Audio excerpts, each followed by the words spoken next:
पाकिस्तान में CSS का इम्तिहान पास करने वाला एक होनहार और ईमानदार मसीही बरादरी से ताल्लुक रखने वाला शहरी आशिर अजीम, उसको क्यों 19वें ग्रेड की कस्टम की ड्यूटी से इस्तीफा देकर कनाडा मुंतकिल होना पड़ा। आज वो शख्स कनाडा में ट्रक चलाकर अपनी फैमिली की किफालत कर रहा है। इतना बड़ा ऑफिसर जिसने मुकाबले का इम्तिहान पास किया। धुआं ड्रामा जो PTV पर लगा करता था उसमें मरकजी किरदार अदा किया। उस ड्रामे को खुद राइट किया, खुद डायरेक्ट किया, उसके बाद मालिक फिल्म बनाई, लेकिन फिर उस पर गद्दारी के लेबल लगे और उसको नौकरी से हाथ धोना पड़ा। आशिर अजीम है कौन, इसकी कहानी है क्या, वो तमाम तफसीलात आप इस वीडियो में जान सकेंगे।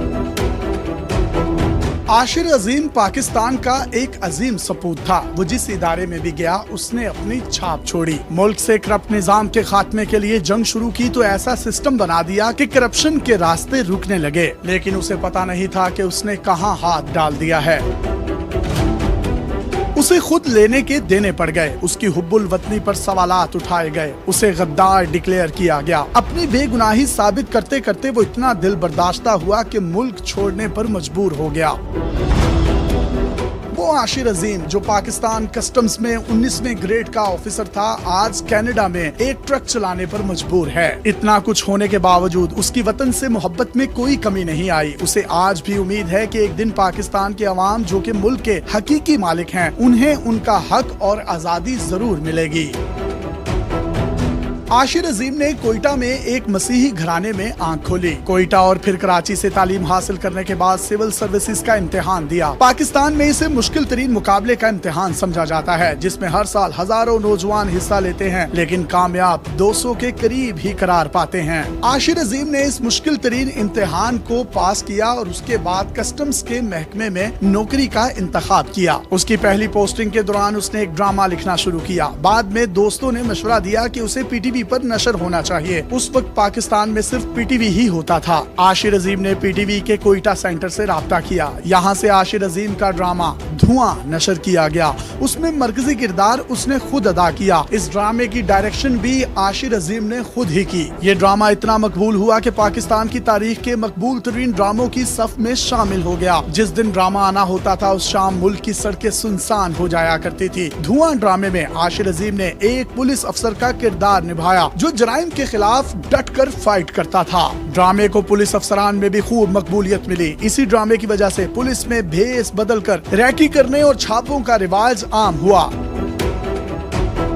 धुआं ड्रामे की शूटिंग मुकम्मल करने के बाद आशिर अजीम अपने डिपार्टमेंट कस्टम्स में दोबारा ड्यूटी पर आ गया। कस्टम्स करप्शन के हवाले से बदनाम तरीन शोबों में से एक है। यहाँ तैनात अफसरान करोड़ों अरबों रुपए की दिहाड़ियाँ लगाते हैं। आशिर अजीम अपनी सर्विस के दौरान कई शहरों में तैनात रहा। आशिर अजीम चाहता तो वो भी बड़े बड़े गबन कर सकता था, लेकिन उसने निजाम बदलने का फैसला किया। उसने चेयरमैन से मुलाकात की और एक ऐसा सिस्टम बनाने की तजवीज दी जिससे करप्शन का रास्ता रुक जाता। मंजूरी मिलने के बाद आशिर अजीम ने अपने साथियों के साथ मिलकर सिस्टम को कंप्यूटराइज किया। पहले कस्टम का एक कंटेनर 27 दिनों में क्लियर होता था। अगर कोई अफसर छुट्टी पर होता तो मजीद कई दिन लग जाते। इसी दौरान कंटेनर मालिकान को इजाफी किराया भरना पड़ता, जिससे माल मजीद महंगा हो जाता था। कंप्यूटराइजेशन के बाद ये काम तेज तरीन हो गया। 27 दिनों में होने वाला ये काम आशिर अजीम की वजह से अब कस्टम में सिर्फ 4 घंटे में अंजाम होने लगा। उससे अफसरान की दिहाड़ियां बंद होने लगी तो आशिर और उसके साथियों पर करप्शन के इल्जामात लगा दिए गए। उन पर इल्जाम लगा कि उन्होंने कई 100 कंटेनर्स चोरी किए हैं। आशिर अजीम ने इस केस में अपना भरपूर दिफा किया और मुतालबा किया कि किसी एक कंटेनर का नंबर दे दिया जाए जो चोरी हुआ है, लेकिन उन्हें कोई भी नंबर फराहम नहीं किया गया। इस तरह वो इस केस से तो बच गए, लेकिन 2015 में नैब ने उनके खिलाफ करप्शन पर इंक्वायरी की मंजूरी दे दी। आशिर अजीम और कस्टम्स के दीगर अफसरान पर इल्जाम था कि उन्होंने गलत तरीके से FBR की कंप्यूटराइजेशन के लिए गैर मुल्की कंपनी को ठेका दिया। कौमी खजाने को $11 मिलियन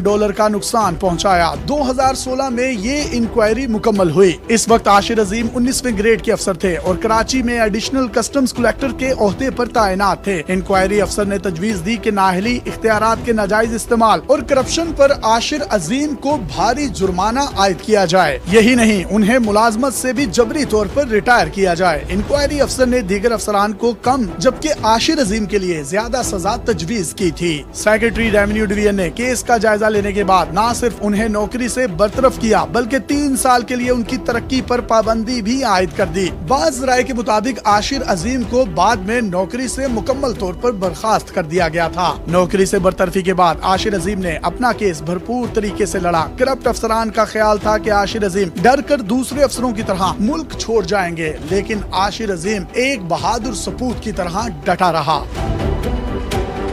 उन्होंने अपना केस लड़ा, बेगुनाही साबित की और नौकरी पर बहाल हुए। नौकरी पर बहाल होने के बाद आशिर अजीम ने ठीक 4 दिन के बाद अपनी नौकरी से इस्तीफा दे दिया। आशिर ने 2016 में कर्ज लेकर एक फिल्म मालिक भी बनाई, जिसमें पाकिस्तान में करप्ट निजाम को बुरी तरह से बेनकाब किया गया। इस फिल्म में दिखाया गया कि पाकिस्तान में अशराफिया किस तरह से गरीबों का इस्तेहसाल करके उनकी दौलत पर करप्शन के जरिए डाका मारती है। उनकी ये फिल्म चलने नहीं दी गई, उल्टा आशिर अजीम पर गद्दारी और मुल्क दुश्मनी के इल्जामात लगा दिए गए। उन पर एक इल्जाम ये भी लगा कि उनके ताल्लुकात एक दुश्मन मुल्क की खुफिया एजेंसी के साथ भी थे। आशिर अजीम अपने किरदार को तो बार बार साबित कर चुके थे, लेकिन अपनी हुब्बुल वतनी को कैसे साबित करते? वो अपनी हुब्बुल वतनी धुआं ड्रामे और मालिक फिल्म के जरिए दुनिया को दिखा चुके थे, लेकिन पाकिस्तान में हुब्बुल वतनी को साबित करना इतना आसान नहीं। अगर किसी पर एक बार भी गद्दार का लेबल लग जाए तो उसकी नस्लें भी ये दाग नहीं धो पाती। शायद आशिर अजीम इस बात को अच्छी तरह जानते थे, इसीलिए उन्होंने मुल्क छोड़ने का फैसला किया और हमेशा हमेशा के लिए कनाडा मुंतकिल हो गए। पाकिस्तान में इंतहाई आला ओहदे पर काम करने वाला आशिर अजीम आज कनाडा में ट्रक चलाकर अपनी फैमिली की किफालत करने पर मजबूर है। ये पाकिस्तान से आज भी उतनी ही मोहब्बत करता है, उसके अंदर निजाम को बदलने का जज्बा आज भी वैसा ही है, लेकिन एक आदमी इतने बड़े सिस्टम से अकेला कैसे लड़ सकता है? 2018 में मुल्क छोड़ने के बाद आशिर अजीम ने कहा था कि उन्होंने मुल्क शरीफों और जरदारियों की वजह से नहीं छोड़ा, ये तो हमेशा से ही ऐसे थे। उन्होंने मुल्क अवाम की वजह से छोड़ा है, क्योंकि वो अवाम से मायूस हो चुके हैं। यहाँ लोग असूल की बात नहीं करते बल्कि असूल पर चलते ही नहीं, और जो असूल पर चले ये उस पर हंसते हैं। अपने मेजबान यासिर शामी को पाकिस्तान के सबसे बड़े digital media network daily Pakistan से इजाजत दीजिए और देखते रहिए डेली पाकिस्तान। अल्लाह हाफिज।